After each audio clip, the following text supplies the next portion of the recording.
patay. Pumaripas ka ngayon din at magpahabol sa kanila. Nang sa ganun ay makapasok ako ng Etheria. Ano? Ipapain mo ako sa kanila? Naka-crash na!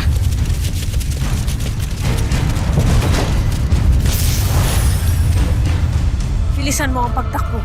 Aking apo.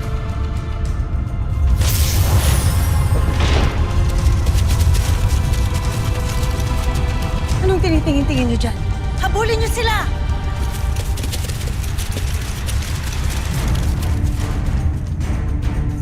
Mga warka.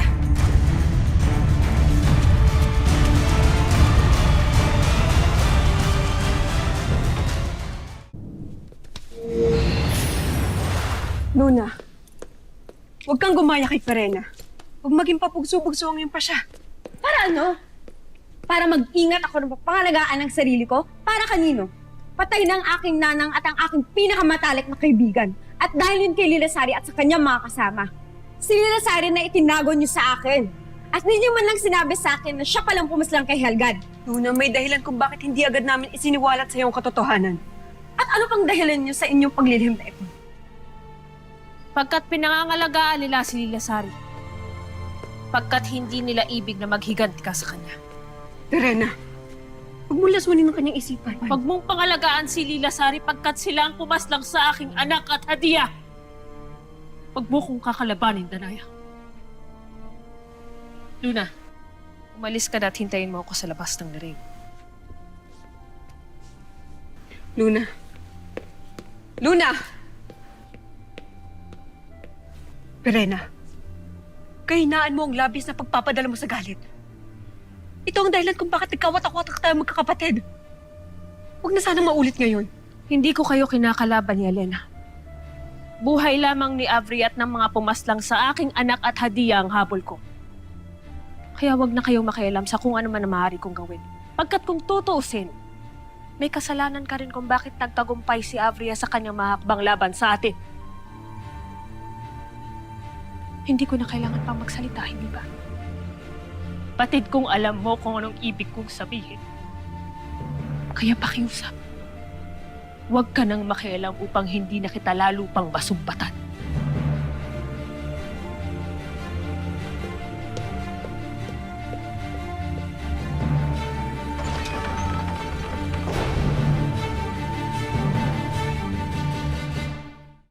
Kung ano man mangyari sa akin, kayo na bahala sa kanya. Luna, pag-isipan mo mabuti ang iyong pasya. Hindi mo pa kayang lumaban. Kung hindi ako lalaban ngayon, kailan pa tayo lalaban? Luna, handa ka na ba? Oo, Hara. Kung ganun ay tayo na. Luna, At kayo, naduwag kayo noong napaslang sina Mira at Lira.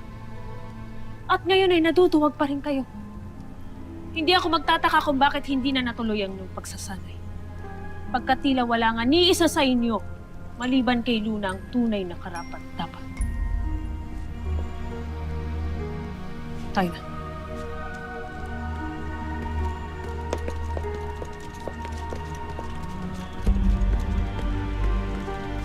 Oo, ma. Tama. Duwag nga tayo. Duwag tayo.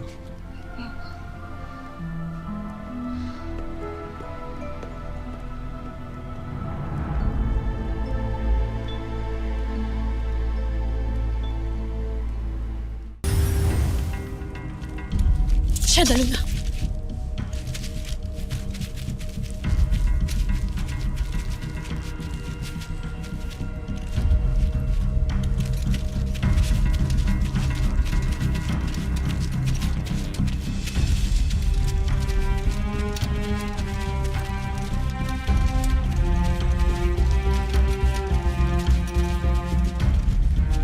Kailangan na nating bilisan. Handa na ba ang ating hukbo? May 20 tong na nauna patungo ng Nereo.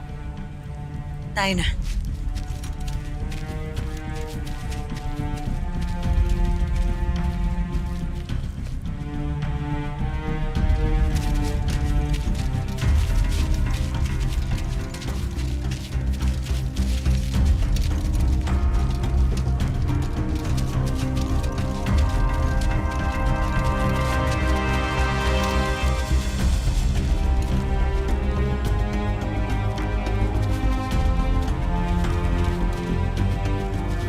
Anong hinihintay natin, Hara?